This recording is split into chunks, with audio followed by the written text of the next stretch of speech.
Buenos días. Oremos juntos. Nuestro Dios Padre, viviente y abundante en amor y gracia, te agradecemos porque tú nos amaste y nos redimiste con la sangre preciosa del Señor en la cruz, y porque nos prometiste una herencia eterna que no se corrompe ni se deshace, y nos ayudas para que mientras vivamos en esta tierra podamos cumplir tus mandamientos en nuestras vidas, en medio de tu santa iglesia que es el cuerpo del Señor. Tú nos dijiste: un nuevo mandamiento os doy, que os améis unos a otros.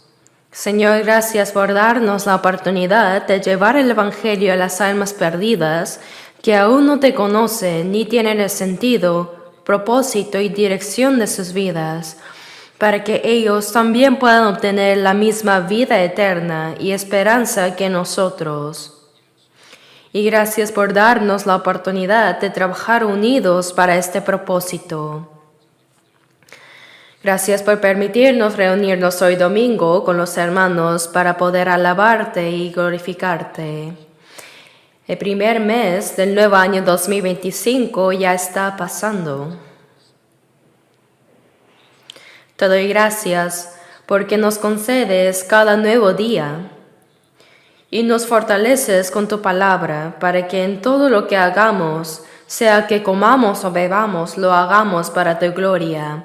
Y nos ayudas a vivir de manera santa y distinguida en medio de este mundo malo y perverso, con el temor y amor a Dios.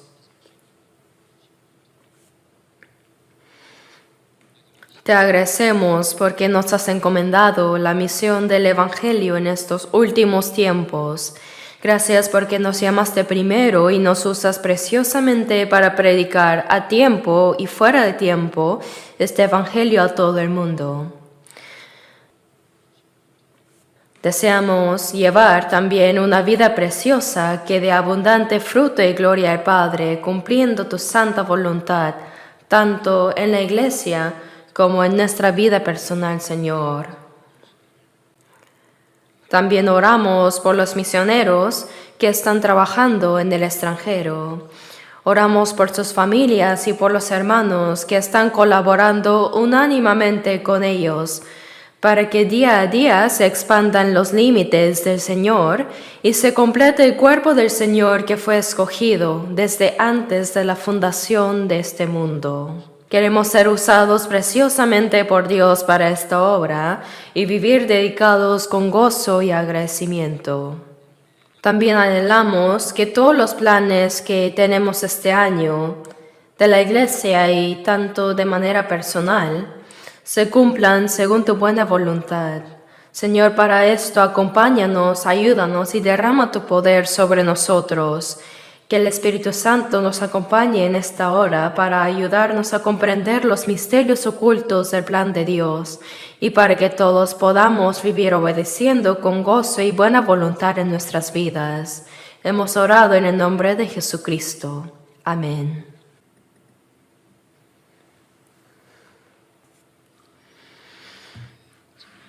Gracias al coro por la alabanza.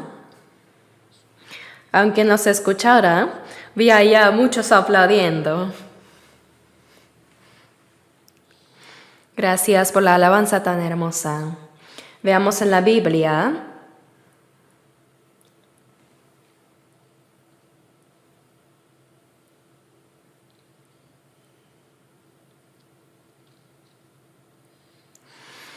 Hechos 26.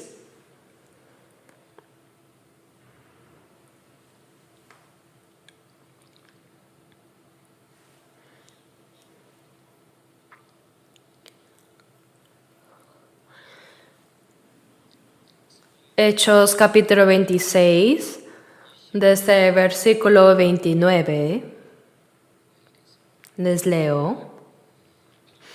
Y Pablo dijo: quisiera Dios que por poco o por mucho, no solamente tú, sino también todos los que hoy me oyen, fueseis hechos tales cual yo soy, excepto estas cadenas. Cuando había dicho estas cosas, se levantó el rey y el gobernador y Berenice y los que se habían sentado con ellos. Y cuando se retiraron aparte, hablaban entre sí, diciendo, ninguna cosa digna ni de muerte ni de prisión ha hecho este hombre. Y Agripa dijo a Festo, ¿podía este hombre ser puesto en libertad si no hubiera apelado a César? ¿Han estado en paz, hermanos? ¿Les está yendo bien con los planes y votos que hicieron al inicio del año?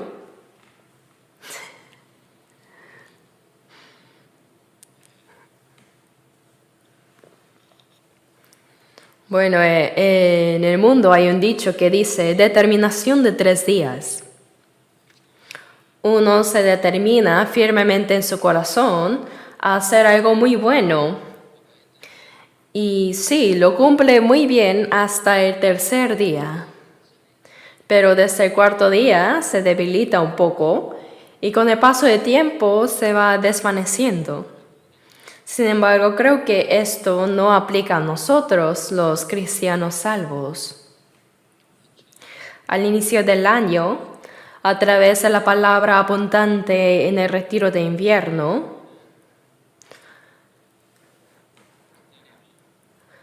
cuando venga el Señor y cuando estemos delante del Señor, esperamos que Él nos diga, nos felicite diciendo que les daré una herencia de gloria que no se corrompe ni se marchita por haber vivido muy bien ese año 2025. Esperamos todos recibir ese elogio, ¿verdad? El año 2025 solo ocurrirá una vez. Por eso, espero que todos podamos vivir este año con más dedicación y fidelidad, a fin de dar gozo y gloria a Dios. Para esto, cada día es un nuevo día para mí.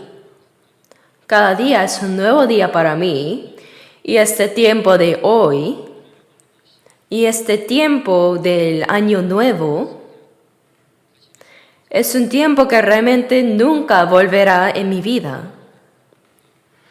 Por eso sería bueno pensar que cada día es nuestro primer día. Sería bueno pensar así, pero ¿primer día de qué? El primer día del resto de mi vida. El Señor ha establecido los tiempos de la humanidad. También ha determinado el tiempo de vida para cada persona. Así que este día, sin importar si me quedan unas décadas o unos años, hoy es el primer día del resto de mi vida. Todos sintieron emoción al recibir la salvación, ¿verdad? Estábamos tan felices de haber sido salvos y queríamos compartir este evangelio con las personas que más amábamos. Así cambió nuestro pensamiento y nuestra meta y dirección de vida, ¿cierto? Al ser salvos, todos sentimos el deseo de compartir este evangelio con las personas más importantes y preciosas para nosotros. Por eso nos esforzamos mucho en predicar y vivir para el Señor. Pero conforme pasa el tiempo desde que recibimos la salvación, después de experimentar varios errores y fracasos, vemos que las cosas no resultan tan fáciles. Quizás nos volvemos más relajados y tendemos a rendirnos. Esta es nuestra naturaleza pecaminosa, incluso como cristianos salvos.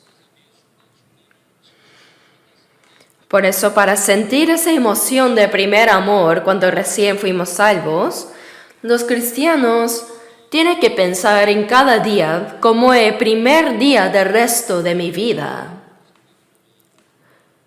Si piensan así, aunque no sepamos cuánto tiempo nos queda, si pensamos que hoy es el primer día, todo el año será como una determinación de 3 días, porque siempre el primer día lo hacen bien, ¿no? Y seguramente ayer muchas personas fueron llamadas por Dios y partieron de este mundo.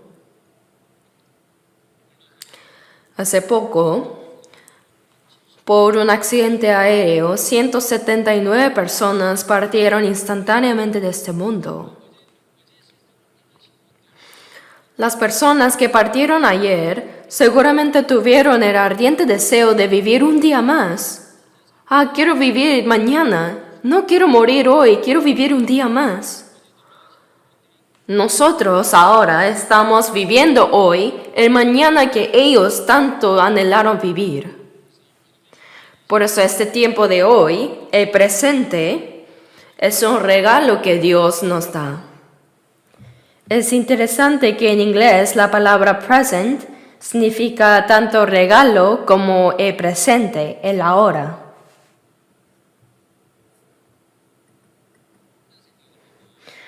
Por eso debemos agradecer a Dios por regalarnos cada día y pensar que hoy es el primer día del resto de nuestra vida.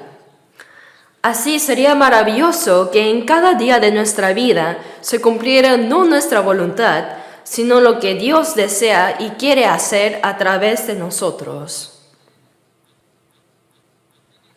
Si es que vivimos así, según el tema del sermón de hoy, ¿acaso recuerdan el título? Estaba escrito en la pantalla principal al inicio, pero creo que no lo pudieron memorizar porque es un poco largo.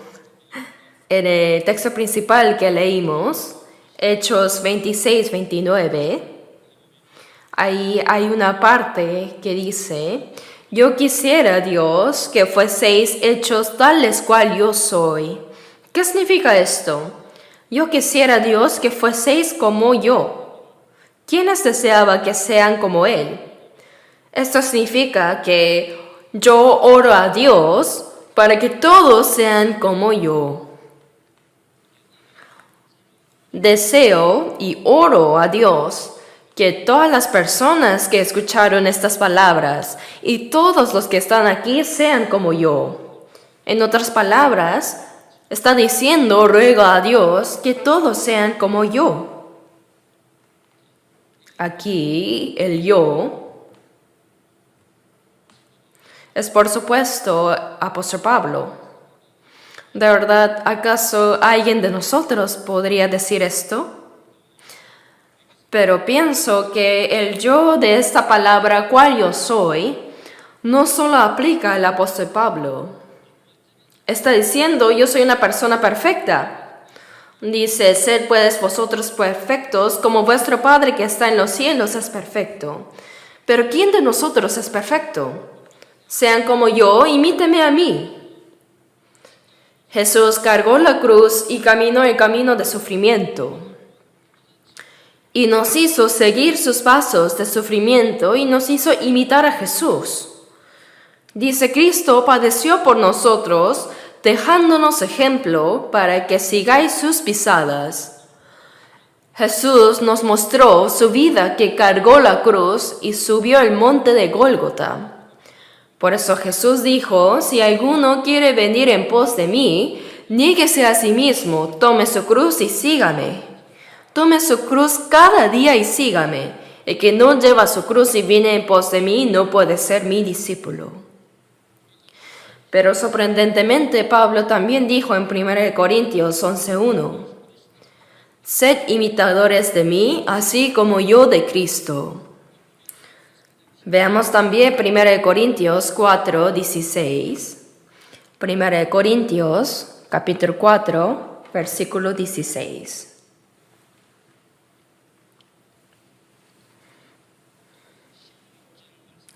Versículo 26, leamos juntos. Por tanto, os ruego que me imitéis. Aquí me se refiere al apóstol Pablo.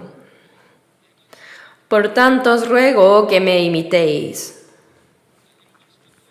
Pablo dijo esta palabra en otro sitio también, en Filipenses 3, Veamos Filipenses 3.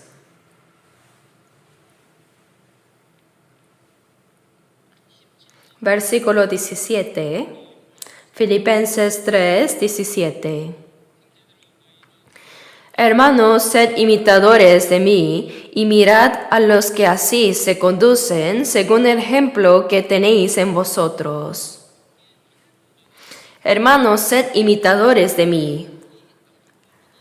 Entonces, ¿qué es lo que debemos imitar del apóstol Pablo?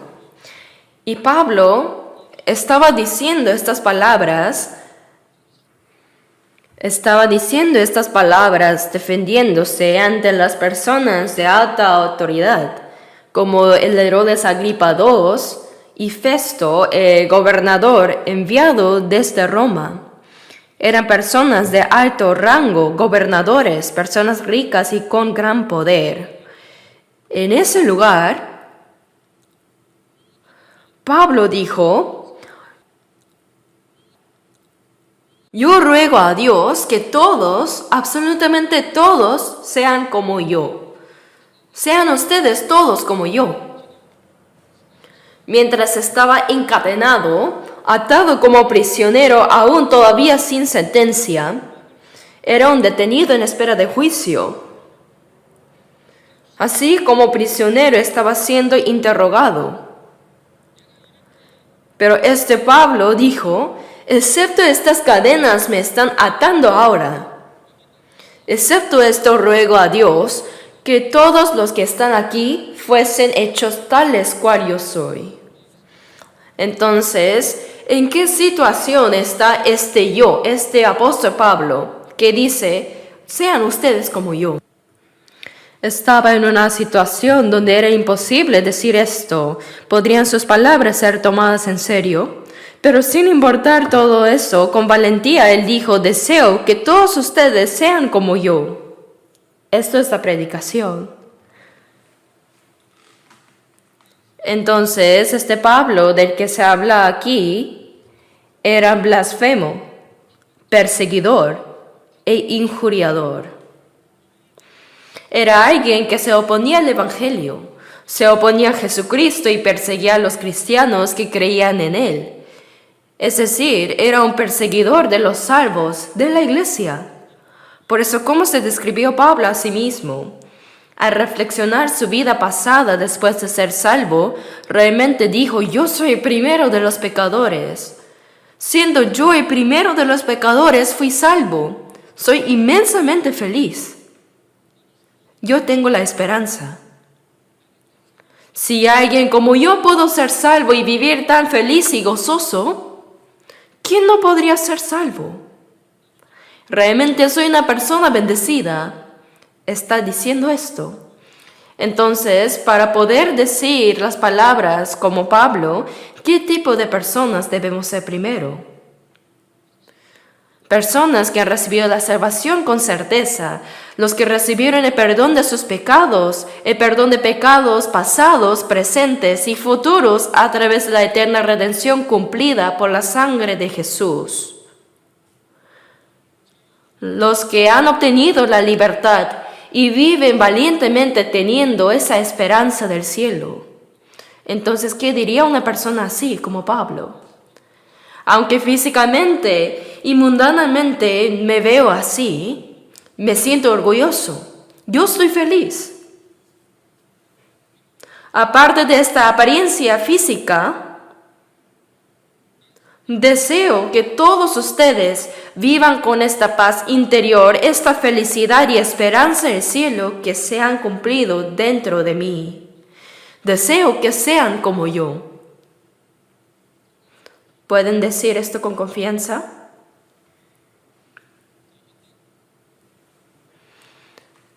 Si algunos padres dicen a sus hijos o a otras personas sobre su profesión, sobre el trabajo que hacen: aunque yo hago ese trabajo ahora, nunca quiero que mis hijos lo hagan.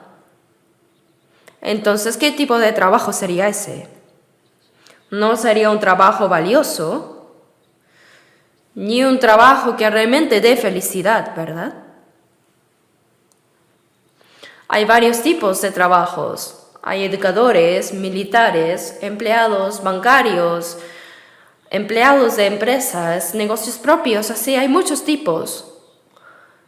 Pero cuando uno quiere que sus hijos también hagan el trabajo que está haciendo, ¿por qué es eso? Pues físicamente ese trabajo es realmente gratificante, valioso y bueno. Entonces uno querrá heredarlo a sus hijos, ¿no? Pero algunos padres podrían decir, por lo menos no quiero que mis hijos hagan el trabajo que yo hago. Puede ser que digan eso, ¿verdad? Entonces, ¿qué debemos hacer nosotros, los cristianos salvos? Les daré un ejemplo concreto. Los hijos de un evangelista que predica la palabra. Si ese pastor o predicador dijera, sí, yo hago este trabajo, pero es tan difícil y duro que no quiero recomendárselo a mis hijos. Entonces, ¿cómo sería ese evangelista? Es un ejemplo nada más. Está haciendo su trabajo sin sentir el alto valor, ni la satisfacción, gozo y gratitud. Y eso está claramente mal. Es solo un ejemplo, ¿sí? De la misma manera, si uno ha recibido la salvación con certeza y tiene la esperanza del cielo, no querrá compartir este secreto que tiene dentro con las personas más cercanas, preciosas y amadas. Cuando alguien se entera primero de una noticia que otros no saben, ¿qué hace? Llama por teléfono, ¿sabías esto? Dice que esto pasó, que aquello pasó. Cuando uno recibe una nueva noticia, y si alguien todavía no lo sabe, tiene el deseo de informarles. Si uno tiene algo precioso y valioso, ¿no querrá compartirlo con las personas que ama? Entonces, si uno está seguro de su salvación y tiene certeza de la esperanza del cielo, no puede dejar de compartirlo con otros. Deseo que usted también sea como yo. ¿Pero quién eres tú? Sí, yo antes era una persona así, pero a través de la palabra recibí la salvación y mi vida cambió. Ahora soy verdaderamente feliz. Si usted también escucha la palabra, escucha el evangelio y recibe la salvación, puede ser una persona feliz como yo. Así que por favor escuche la palabra una vez. ¿No diríamos esto? Por eso, aquel que predica a otros es una persona que tiene la certeza de la salvación que recibió y tiene la certeza de la herencia celestial y eterna que Dios le prometió para el futuro. Cree plenamente que esa esperanza es tan grande y tan maravillosa para él que no puede dejar de hablar de eso. Por eso dicen, sean como yo. Pero si uno se avergonzara de compartir el evangelio y dudara en mencionarlo, ¿qué significaría eso?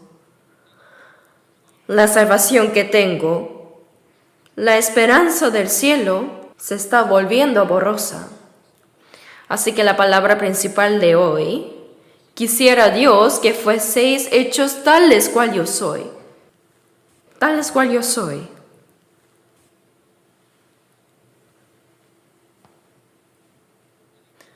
Veamos nuevamente el texto principal. El trasfondo de estas palabras es el siguiente. El apóstol Pablo era un perseguidor y blasfemador, ¿verdad? Primera de Timoteo 1. Primera de Timoteo, capítulo 1.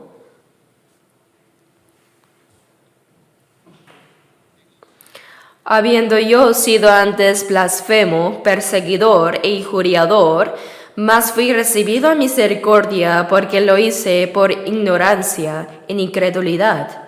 Pero la gracia de nuestro Señor fue más abundante con la fe y el amor que es en Cristo Jesús. palabra fiel y digna de ser recibida por todos, que Cristo Jesús vino al mundo para salvar a los pecadores, de los cuales yo soy el primero. Con el paso del tiempo, después de recibir la salvación, Pablo miró hacia su pasado y dijo: Dios, gracias. Yo fui un blasfemador, como dice aquí en la palabra. Era un perseguidor, alguien que perseguía a la iglesia, rechazaba el evangelio y era un agresor. Lideraba el arresto de los creyentes en Jesús. Yo voté a favor de matar a Esteban y guardé las ropas de los que lo apedrearon. Y no solo eso, y no solo en la tierra de Israel, sino que incluso fui el extranjero para liderar el arresto de los cristianos. Si este Saulo hubiera terminado su vida sin recibir la salvación, realmente habría sido alguien que merecía estar en lo más profundo del infierno. Pero Dios tuvo misericordia de alguien como yo y me salvó. Yo soy primero de los pecadores. Entonces, ¿quién no podría ser salvo? Dios quiere que todos los hombres sean salvos y vengan al conocimiento de la verdad. Todas las personas pueden ser salvas. ¿Cómo? Arrepentíos y creed en el Evangelio. Si se arrepienten y creen en el Evangelio, todas las personas pueden ser salvas. Para eso escuchen la palabra. Pablo era este tipo de persona. Y él fue a Damasco con cartas del sumo sacerdote para arrestar a los cristianos en el extranjero. Se fue al extranjero, ¿no? En Damasco, al mediodía en el Medio Oriente, eran las 12 del día, ¿no? Realmente durante el día el sol es tan fuerte y caliente que hay muy poca gente en la calle. Pero incluso en ese caluroso mediodía, desafiando ese calor sofocante, él fue a Damasco para perseguir a los que creían en Jesús, a la iglesia. Pero a las 12, en el mediodía, el Señor apareció con una luz más brillante que el sol. Una luz más brillante que el sol que el Señor creó en el cielo. Jesús vino como la luz del mundo, ¿verdad? Jesús que es la luz, Dios que es la luz. Una luz más brillante que la luz que Él creó. Jesús resucitado apareció y le dijo a Pablo: Saulo, Saulo, ¿por qué me persigues? ¿Cuándo persiguió a Jesús?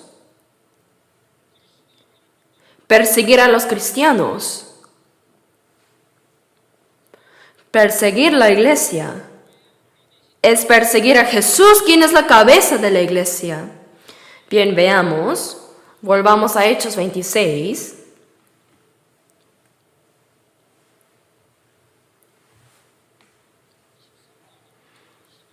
Desde el versículo 12. Ocupando en esto, iba yo a Damasco con poderes y en comisión de los principales sacerdotes, cuando a mediodía, oh rey, yendo por el camino, vi una luz del cielo que sobrepasaba el resplandor del sol, la cual me rodeó a mí y a los que iban conmigo. Y habiendo caído todos nosotros en tierra, oí una voz que me hablaba y decía en lengua hebrea: Saulo, Saulo, ¿por qué me persigues? Dura cosa te es dar coces contra el aguijón. A los que rechazan y no creen en el Evangelio, hay casos en que Dios los humilla más y más para que sean salvos, ¿cierto? Al ver una luz más brillante que el sol, sus ojos se oscurecieron, perdió la vista, y entonces le dijo: Saulo, Saulo, ¿por qué me persigues? Dura cosa te es dar coces contra el aguijón. ¿Qué es el aguijón aquí? Es un palo de 2 a 2.5 metros que usa el agricultor para arar, un lanza que tiene clavados pinchos de hierro y astillas de hueso. Con eso aran o los bueyes tiran de la carreta. Cuando el buey es perezoso o no va hacia donde quiere el agricultor, lo golpea con ese palo, con aguijones. Entonces dice que instantáneamente sale sangre. Duele, ¿verdad? Entonces el buey obedece. Aún así, si el buey se resiste y por tanto cansancio da cosas, da patadas por atrás, se dice que cuando los agricultores no usan el aguijón, lo cuelgan en la parte delantera del carro o del arado, detrás. Entonces, ¿qué pasa si el buey da cosas? Los pinchos de hierro se clavan en las patas traseras del buey, sale sangre. Entonces el buey recuerda, cuando doy cosas duele así, entonces mejor no lo hago más. Así obedece. Y en la expresión hebrea, así se refieren a aquellos que desobedecen y se rebelan contra la palabra de Dios. A los que no obedecen y se rebelan, los describe así. Dura cosa te es dar cosas contra el aguijón.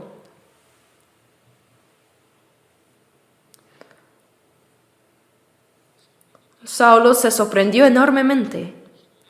El versículo 15, yo entonces dije, ¿quién eres, Señor? Y el Señor dijo, yo soy Jesús a quien tú persigues. Yo soy Jesús a quien tú persigues. Tú me estás persiguiendo. Yo soy Jesús a quien tú persigues. Pero ¿cuándo persiguió a Jesús? Si Jesús murió, resucitó y ya ascendió. Perseguir a la iglesia y perseguir a los cristianos salvos es precisamente perseguir a Jesús. ¿Qué hace Dios con aquellos que se oponen y se rebelan contra el Creador que hizo los cielos y la tierra? Ciertamente habrá retribución. Pablo había cometido este pecado de oponerse a Dios y a Jesús. Entonces el Señor lo derribó apareciendo delante de él en una luz más brillante que el sol. No está aquí en el capítulo 26, pero en Damasco dice que había un hombre piadoso llamado Ananías que vino a él. Vino a él y le impuso las manos y le predicó la palabra. Lo bautizó y Pablo fue salvo. Pablo encontró al Señor resucitado en Damasco y recibió la salvación y su vida cambió por completo. Su vida dio un giro. El que perseguía a Jesús se convirtió en alguien que predicaba y proclamaba a Jesús. Cambió 100%, 180 grados. A ese Pablo, ahora Jesús le encomendó una misión. Versículo 16. Pero levántate y ponte sobre tus pies. Versículo 16. Porque para esto he aparecido a ti, para ponerte por ministro y testigo de las cosas que has visto y de aquellas en que me apareceré a ti. De las cosas que has visto, vio el Señor resucitado en la luz, y de las cosas en que me apareceré a ti, ¿qué son? Pablo registró luego en sus epístolas el misterio de la iglesia que otros apóstoles no conocían, y él ascendió hasta el tercer cielo. Dios le mostró el misterio de su administración divina a Pablo, y bajo la inspiración del Espíritu Santo, Pablo escribió más de la mitad del Nuevo Testamento. Eso es lo que significa acá de aquellas en que me apareceré a ti, para ponerte por ministro y testigo. Aquí ministro significa siervo, esclavo.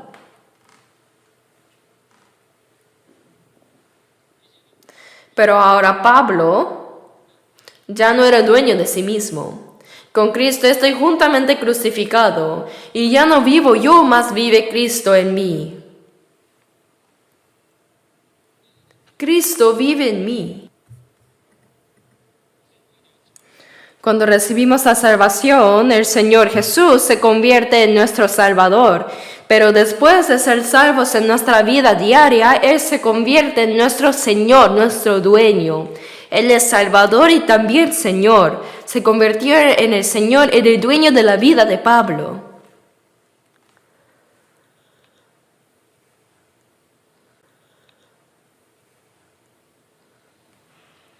Así que, después de ser salvo, el Señor le dio esta preciosa misión y ahora en sus primeros, segundo y tercer viaje misionero, continuó viajando y predicando desde Jerusalén, Judea, luego Antioquía, luego en lo que hoy es Turquía y después hasta España y Roma. Predicó el Evangelio en muchas regiones de aquel tiempo. Y donde quiera que iba el apóstol Pablo, se establecían iglesias. Esas son las iglesias primitivas. Así que para ponerte por ministro y testigo, significa que fue hecho testigo para dar testimonio del Evangelio. Ni estimo preciosa mi vida para dar testimonio del Evangelio de la gracia de Dios. Así que Pablo fue martirizado, fue decapitado en una prisión romana.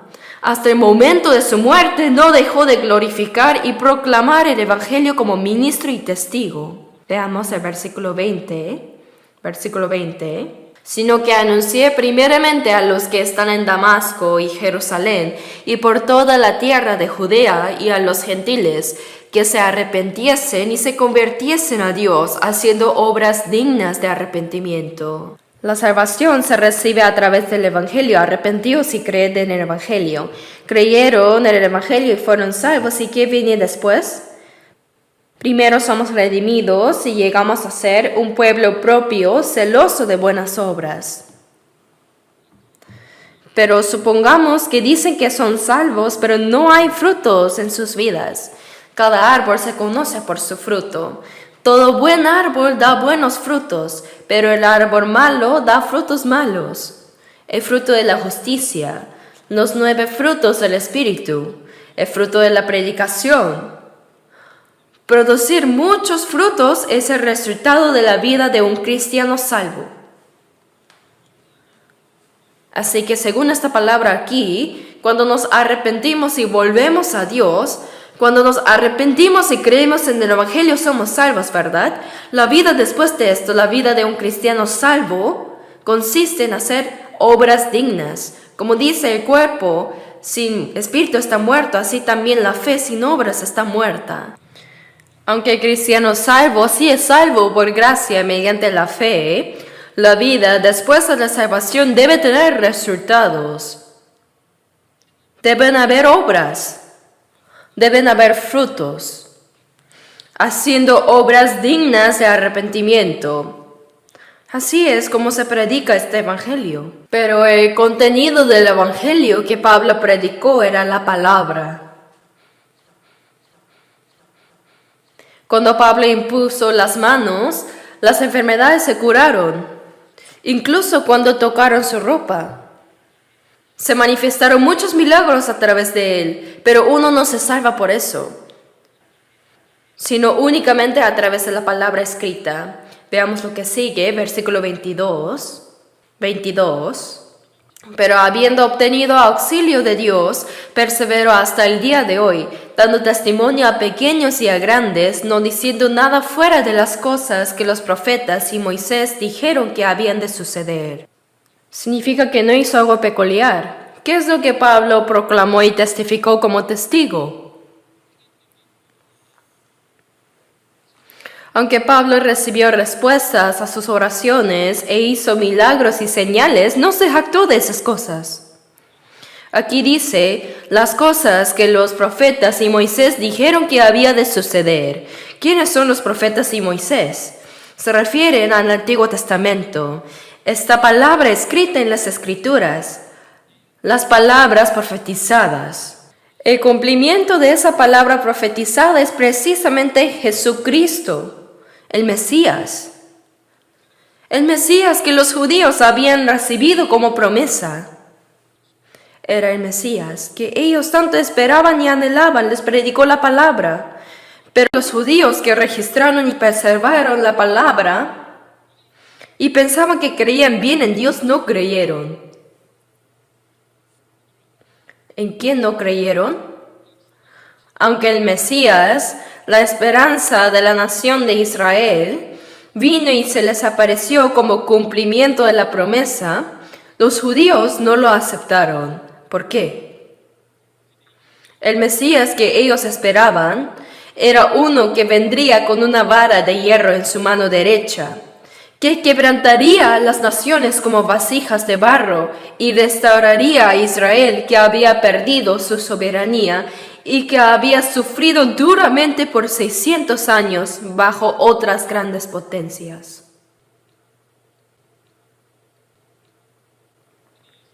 ¿Pero qué dijo Jesús? A cualquiera que te hiera en la mejilla derecha, vuélvele también la otra. Y a quien quiera quitarte la túnica, déjale también la capa. Y a cualquiera que te obligue a llevar carga por una milla, ve con él dos. Amad a vuestros enemigos y orad por los que os ultrajan, haced bien a los que os aborrecen. Los judíos no podían entenderlo en absoluto. Esperaban un Mesías que destruiría a Roma, su enemigo, que les daría la independencia nacional y haría de ellos una nación próspera y rica. ¿Pero qué dice la Escritura? El primer Mesías que vendría sería un Mesías sufriente.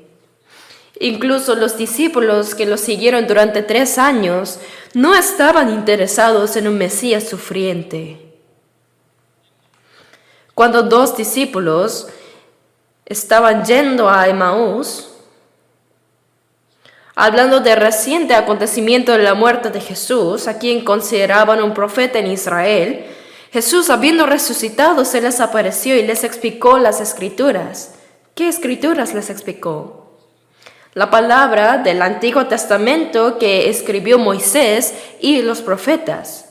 ¿Y qué dice esa palabra del Antiguo Testamento? Les habló sobre el Mesías que debía sufrir primero y luego resucitar y recibir gloria. Busquemos Lucas capítulo 24.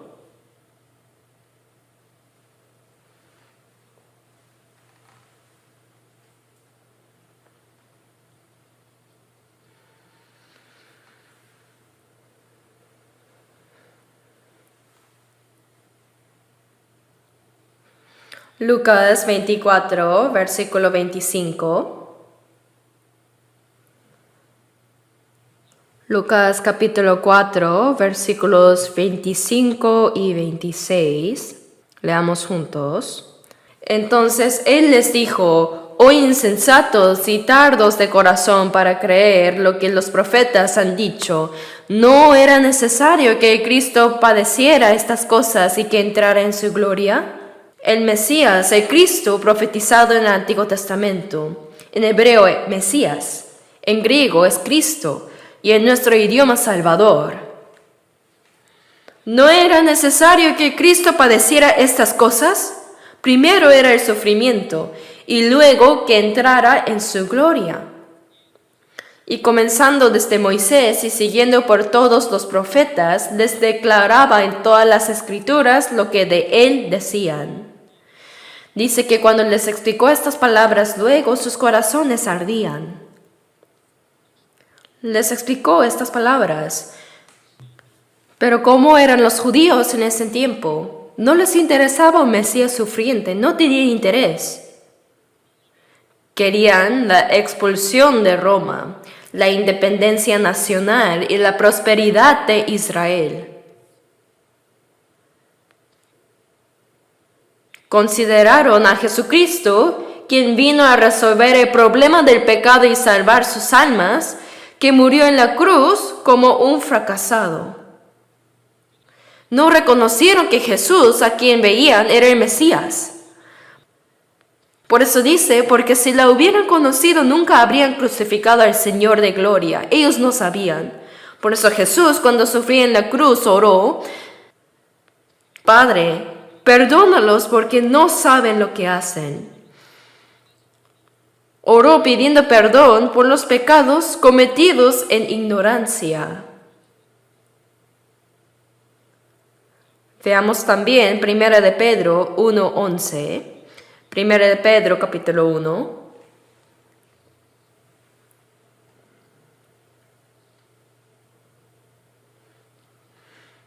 Primera de Pedro 1, versículo 11, leamos juntos.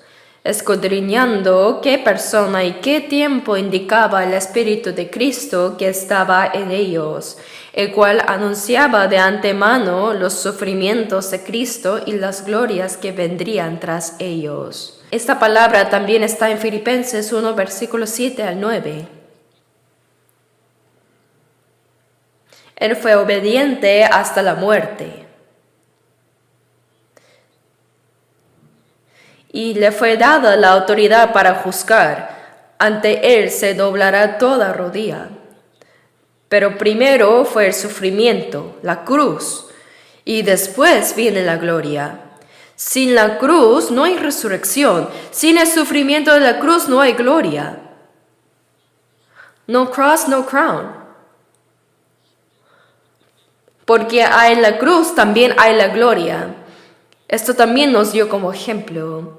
El apóstol Pablo era un perseguidor de los cristianos salvos, los creyentes, la iglesia. Es decir, él era un hombre que perseguía a Jesús. Causó mucho sufrimiento a muchos cristianos de la iglesia primitiva, pero su vida dio un giro. Ahora por predicar a Jesús y el evangelio ya no causaba sufrimiento, sino que los recibía. Después de completar su primer y segundo viaje misionero, Pablo fue a Jerusalén. No tenía ningún pecado. Los apóstoles que fueron salvos antes que él le aconsejaron. Hay creyentes en la ley que también son salvos. Así que los gentiles salvos que están con ellos también deben realizar los ritos de purificación. Aunque todo esto era una sombra, dice Pablo, me he hecho a los judíos como judío, a los que están sujetos a la ley como sujeto a la ley, para ganar a sus almas, ¿no? Pablo lo hizo así, y entró en el templo, realizó los ritos de purificación. Pero los judíos que venían del extranjero causaron un alboroto. Ese hombre llamado Pablo es alguien que transgrede la ley. Es un hombre que profana el templo. Así que la multitud agarró a Pablo. Si lo hubieran dejado, ciertamente habría muerto. Pero el tribuno militar romano llamado Lisías lo rescató dramáticamente. Y aunque no sabían qué pecado había cometido, lo ataron, y cuando justo lo iban a azotar, Pablo dijo, ¿os es lícito azotar a un ciudadano romano sin haber sido condenado? Cuando el centurión escuchó esto y se lo informó al tribuno Lisías, él se sorprendió. Dime, ¿de verdad eres ciudadano romano? Él dijo, sí. El tribuno Lisías le dijo, yo con gran suma adquirí esta ciudadanía. ¿Y tú? ¿Cómo la obtuviste? Lo soy desde nacimiento. Lo dijo con firmeza. Desde ese momento tuvieron miedo, así que el tribuno lo protegió. Pero los judíos enfurecidos intentaron de cualquier manera matar a Pablo. Pablo le dijo al tribuno Lisias ante los judíos reunidos, te ruego que me permitas hablar al pueblo de Israel. Permíteme. Se defendió desde las gradas. Habló sobre su encuentro con el Señor en Damasco y cómo él predicó este evangelio y que no había cometido ningún crimen. Por supuesto, no estaba haciendo excusas patéticas por su inocencia. Más bien era una predicación que testificaba de Jesucristo, quien vino a salvarnos. ¿Pero qué hizo la multitud enfurecida? No escucharon. Eran muy tercos. Pero el contenido de la predicación de Pablo en ese momento es precisamente esto. El Mesías vino como fue profetizado en el Antiguo Testamento. Él es Jesús y Él murió en la cruz por nuestros pecados y resucitó. Yo me encontré con ese Jesús resucitado. Entonces, ¿cómo reaccionaron los judíos? Causaron un alboroto aún mayor y como era demasiado peligroso, lo llevaron a un lugar seguro y el siguiente día iban a tener otro juicio. Pero como los judíos tramaron un complot, lo sacaron secretamente a Cesarea durante la noche, rodeado por 470 soldados, incluyendo la infantería, caballería y lanceros.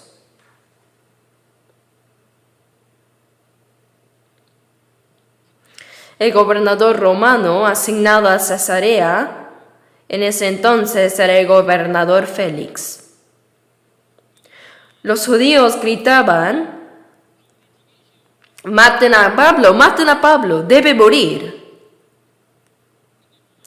Pero bajo la ley romana, no pueden ejecutar a alguien sin establecer un crimen y sin juicio. Presentad vuestra acusación, presentad vuestros cargos. Así que fueron desde Jerusalén a Cesarea el sumo sacerdote y los religiosos malvados. ¿Por qué Pablo merece la muerte? De verdad no había cometido ningún crimen. El gobernador Félix también vio que esto no era una cosa digna de muerte. No hay pecado. Lisias también sabía que Pablo no tenía ningún pecado, pero que los judíos querían matarlo por sus problemas religiosos y de su lenguaje. Por eso se lo dijo al gobernador Félix. Entonces, en presencia de Félix, lo interrogaron de nuevo. Y los judíos del Sanedrín vinieron y lo interrogaron otra vez. Y luego Félix, para ganar el favor de los judíos, no liberó a Pablo, aunque era inocente, sino que lo mantuvo encarcelado. ¿Y qué pasó después? Félix fue reemplazado por el nuevo gobernador Festo. Así que el gobernador Festo, también curioso, lo interrogó otra vez. ¿Qué pecados has cometido? Pero no ha pecado. 4 veces así lo interrogaron. Y Pablo expuso su posición. Pero no eran excusas patéticas. Desde Hechos 22 hasta el 26, el texto principal de hoy, el 26, fue su defensa final. Pero en esa defensa, como acabo de mencionar, no eran excusas patéticas. Yo soy inocente, de todas formas voy a demostrar mi inocencia para ser liberado. No era así. Más bien, Pablo probablemente habría pensado: yo quiero predicar este evangelio en Jerusalén, en toda Samaria, en toda Asia, en la tierra de Turquía y luego ir hasta Roma y hasta España. Pero Roma estaba muy lejos, ¿verdad? Lo deseaba fervientemente. Y Jesús también se le apareció en la noche y le dijo: como has testificado de mí en Jerusalén, así es necesario que testifiques también en Roma. Busquemos Hechos.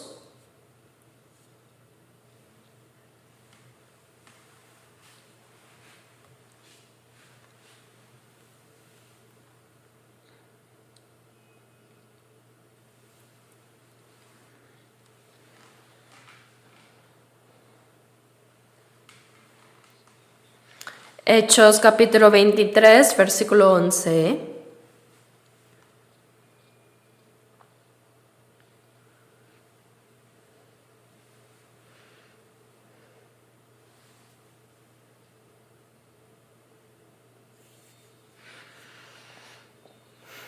A la noche siguiente se le presentó el Señor y le dijo: ten ánimo, Pablo, pues como has testificado de mí en Jerusalén, así es necesario que testifiques también en Roma. El Señor se apareció y habló a Pablo en la noche, diciendo: ten ánimo, A pesar de que ahora estás atado como prisionero, ten ánimo.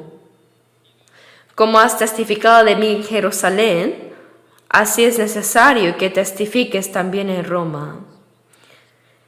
Jesús dijo que lo haría ministro y testigo, ¿verdad?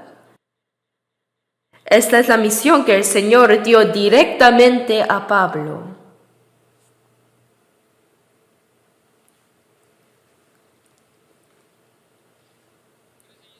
Así que el apóstol Pablo no estaba pensando como quiero ser liberado rápidamente, no.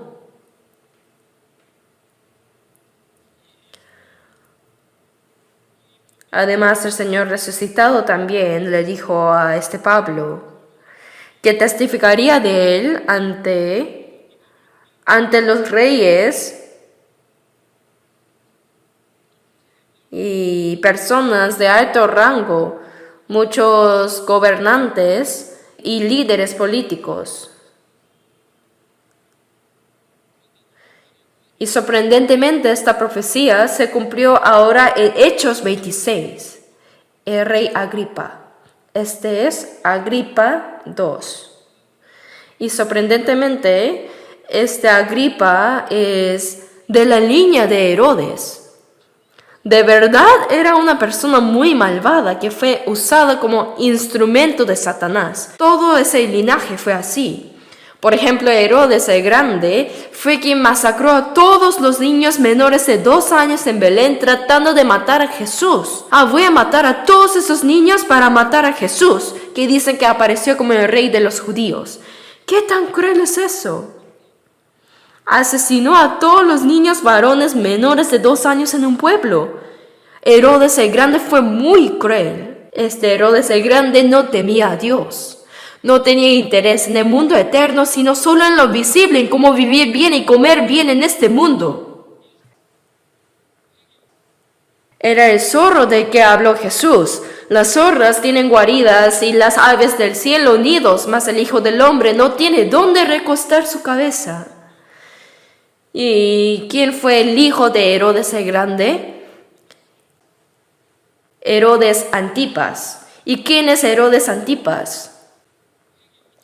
Arrepentíos porque el reino de los cielos se ha acercado. Juan el Bautista, quien clamaba en el desierto comiendo langostas y miel silvestre, vestido con pelo de camello, él clamó en el desierto y fue el que preparó el camino de Jesucristo. Pero Herodes Antipas fue quien encarceló a este Juan el Bautista. Fue quien cortó su cabeza en la cárcel y la puso en una bandeja y se la dio a su esposa. ¡Qué maldad! Satanás, el diablo, usó la dinastía de Herodes para atacar la obra de testificar a Jesús que puede traer la salvación a muchas almas. Realmente, el diablo usó la dinastía de Herodes. Y su hijo es Herodes Agripa I. Herodes Agripa I, cuando el evangelio se estaba difundiendo activamente en Jerusalén después de Pentecostés, los líderes religiosos judíos no querían que esta doctrina se propagara. Por eso, para ganar el favor de ellos, Herodes Agripa I, es decir, el nieto de Herodes el Grande, mató a espada a Santiago, al hermano de Juan, quien predicaba el evangelio de manera más activa. El primer mártir entre los apóstoles de Jesús fue Santiago. ¿Y quién lo mató? Herodes Agripa I, el nieto de Herodes el Grande. Este Herodes que aparece aquí hoy es el Herodes Agripa II. Herodes Agripa II es el bisnieto de Herodes el Grande.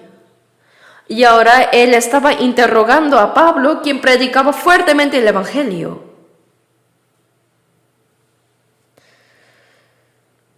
Esto era una audiencia, no un juicio.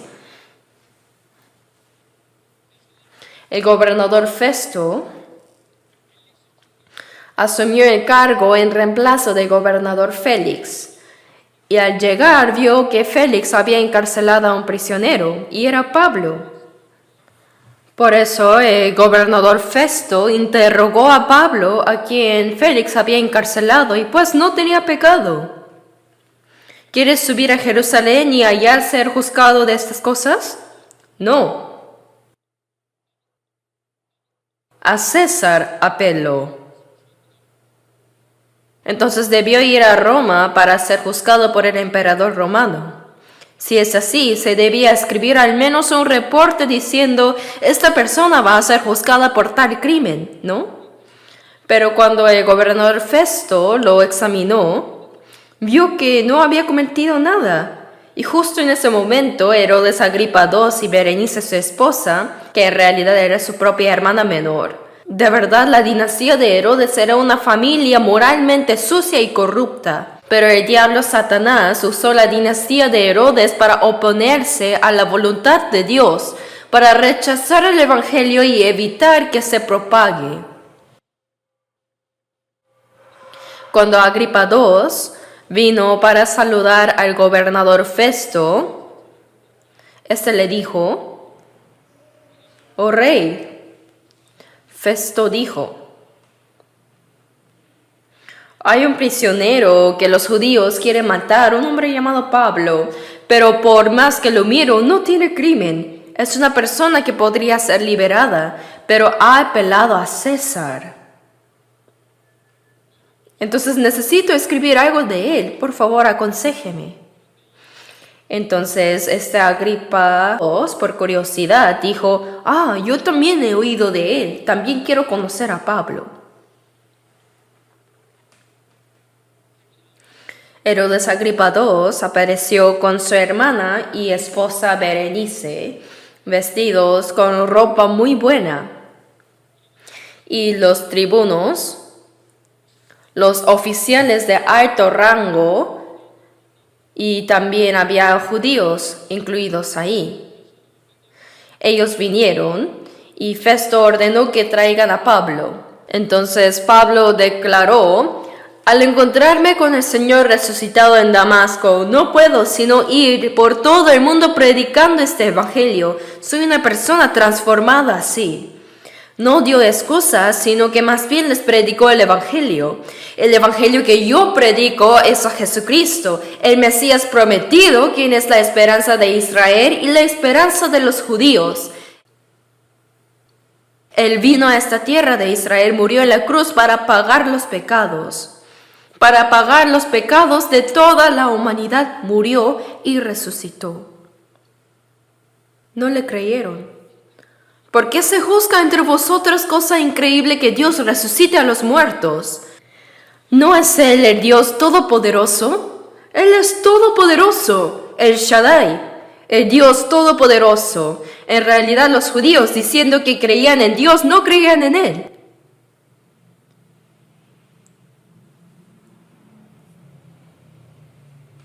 Así que el apóstol Pablo siguió defendiéndose. En sí, esa defensa era la predicación. Mientras le predicaba a este gobernador Festo, que no era judío, él no conocía las escrituras, ni sabía nada sobre la religión o la fe de los judíos. Solo le interesaban las cosas visibles de este mundo, el poder político y las riquezas mundanas. Después de escuchar toda la defensa final del apóstol Pablo, dijo, «Estás loco. Estás loco, Pablo». Veamos Hechos 26, versículo 24.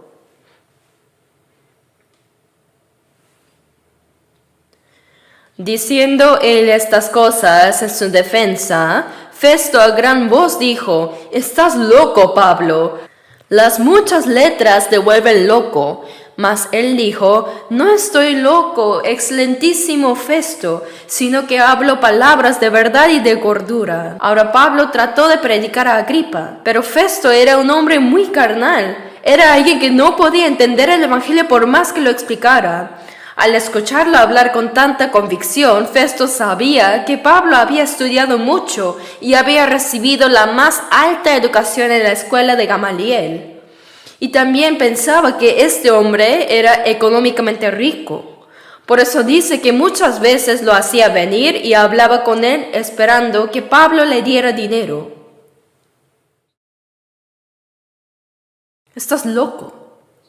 Aún así, Pablo usó muy respetuosamente el más alto título honorífico. Este título, excelentísimo. Este título, excelentísimo, significa el más distinguido. Excelentísimo Festo. Si le dijo, estás loco, ¿no debería sentirse mal? Pero en lugar de refutar y confrontar eso, usó el título más alto y honorífico. Dijo, ¿qué dijo acá? No estoy loco, sino que hablo palabras de verdad y de cordura. Es una respuesta extremadamente respetuosa. Y ahora la atención está en Agripa. Agripa II era el último de la dinastía herodiana, porque en el año 70 después de Cristo, el general romano Tito invadió y el reinado de Herodes terminó ahí. Pero este Herodes, Agripa II, aún así era mejor que su tatarabuelo, Herodes el Grande. Incluso fue mejor que su abuelo y su padre. Por eso, Pablo pensó, si incluso yo, el primero de los pecadores, pudo ser salvo, este Herodes Agripa II está mostrando tanto interés en la palabra ahora. Sería bueno que realmente fuera salvo. Hermanos, de verdad nosotros no debemos elegir a quién predicar. Sin importar cuán alto sea su posición o rango, cuán difícil sea acercarse a ellos, si Dios pudo salvar y transformar al primero de los pecadores, seguramente podría hacer lo mismo con Herodes Agripa II, si así lo deseó. Entonces Pablo con expectativa le habla al rey Agripa, dejando de al lado a Festo. En el versículo 26 dice, pues el rey sabe estas cosas, delante de quien también hablo con tanta confianza, porque no pienso que ignoran nada de esto, pues no se ha hecho esto en algún rincón. ¿Crees, oh rey Agripa, a los profetas? Yo sé que crees. Dijo esto porque Herodes Agripa II tenía la autoridad para nombrar al sumo sacerdote y además protegía el templo de Jerusalén. Por eso Pablo pensó, sin conocer el Antiguo Testamento, uno no podría hacer esto al azar. Este hombre ciertamente conoce las escrituras del Antiguo Testamento. Por eso dijo, ¿crees a los profetas? Yo sé que crees. Pero tampoco Herodes Agripa II tenía interés en el Evangelio. Pues, ¿qué dijo? Veamos juntos, versículo 28. Entonces Agripa dijo a Pablo, por poco me persuades a ser cristiano. Por poco me persuades.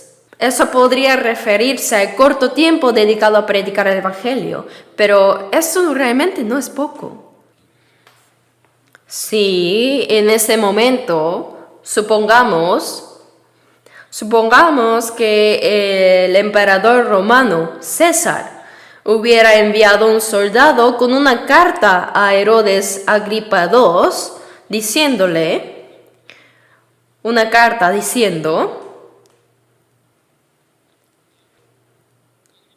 Rey Agripa,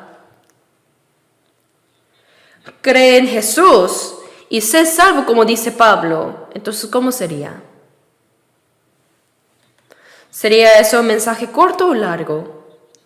Es más corto que todo lo que Pablo dijo. En ese caso se habría inclinado y dicho que sí, creo en Jesús.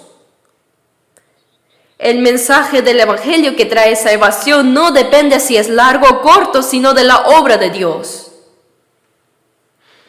Por eso, ¿qué dijo Pablo? Versículo 29, ese es el texto principal de hoy, leámoslo juntos otra vez. Y Pablo dijo, quisiera Dios que por poco o por mucho, no solamente tú, sino también todos los que hoy me oyen, fueseis hechos tales cual yo soy, excepto estas cadenas. Por poco o por mucho, no solamente tú. ¿Quién es este tú aquí? Es Herodes Agripa II, sino también todos los que hoy me oyen. ¿Quiénes son aquí todos los que me oyen? Las personas que están aquí, todos los que están escuchando mis palabras son estas. Busquemos Hechos 25, versículo 23. Son las personas que están en esta audiencia, los que estaban observando la audiencia. Leamos el versículo 23. Leamos. Al otro día, viniendo Agripa y Berenice con mucha pompa y entrando en la audiencia con los tribunos y principales hombres de la ciudad, por mandato de Festo fue traído Pablo. Aquí están todas las personas de alto rango. Están reunidos los ricos, los influyentes, los gobernadores. Sin embargo, en esa situación, el apóstol Pablo no se intimidó, sino que habló valientemente. Ruego a Dios que no solamente tú, sino también todos los que hoy me oyen sean como yo. No es que alguien se salva porque Pablo hable bien.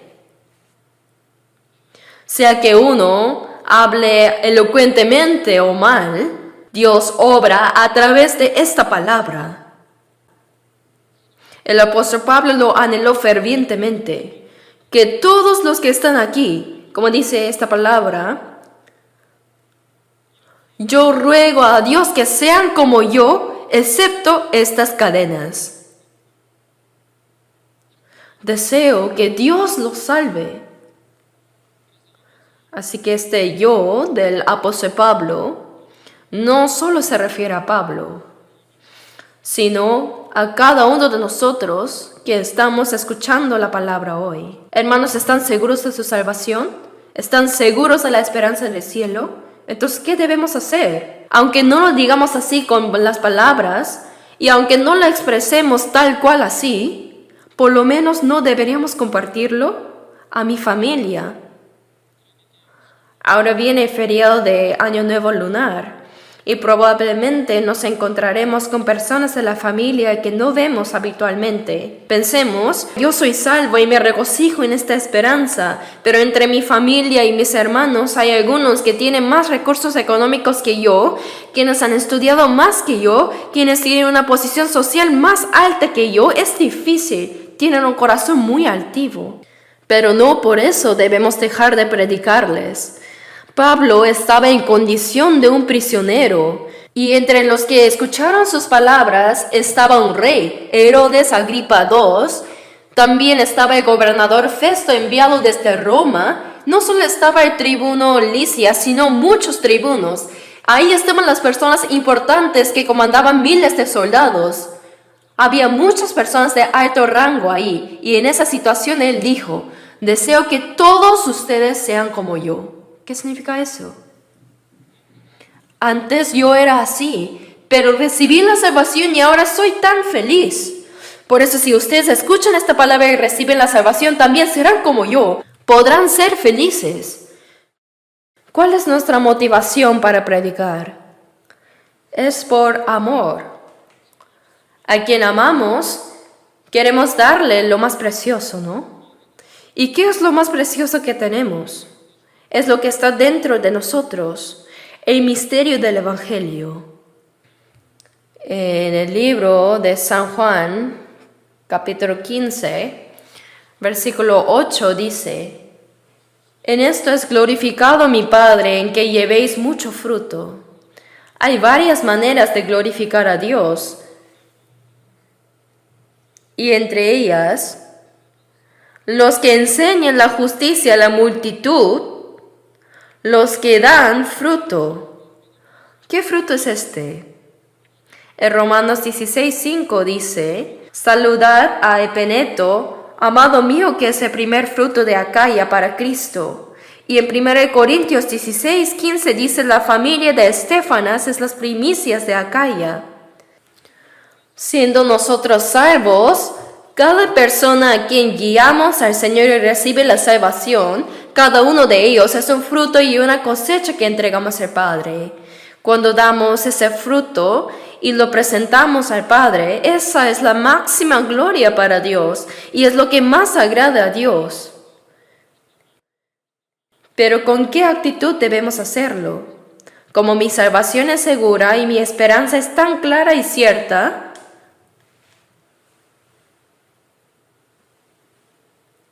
también deseo que ustedes sean como yo, ya sea su familia que aún no es salva, sus parientes, vecinos o desconocidos. Ruego a Dios que todos sean como yo. Que sean como yo. Predicamos para hacer que los demás sean como nosotros, ¿sí? Oremos juntos. Dios Padre Todopoderoso y viviente, Señor, que has dicho que lo que es imposible para los hombres es posible para Dios y que todo lo puedes hacer. Nuestra salvación es tan segura y hemos sido verdaderamente salvos por tu gracia y amor gratuito, y vivimos en esta tierra con el gozo y gratitud con la esperanza celestial. Gracias porque nos diste lo más precioso que es la potestad de ser hijos de Dios. Nos diste el derecho de ir al cielo y la herencia eterna que tú, Dios, nos has prometido para el futuro. Gracias, Señor, pero aún hay muchas personas a nuestro alrededor que no conocen este asombroso amor de la cruz. En nuestro corazón oramos ante Dios para que ellos también sean como nosotros. Con nuestro corazón pedimos que nos uses y nos guíes preciosamente para poder guiar valientemente a cada persona que nos has confiado ante ti y que ellos sean salvos para que cuando estemos ante el Señor ellos puedan ser nuestro gozo y gloria. También te pedimos que esparzamos el olor de Cristo a cada persona que encontremos durante el año nuevo lunar y que cumplamos nuestra misión como testigos y cartas de Cristo a tiempo y fuera de tiempo. Oramos en el nombre de nuestro Señor Jesucristo, quien nos salvó y nos ama. Amén.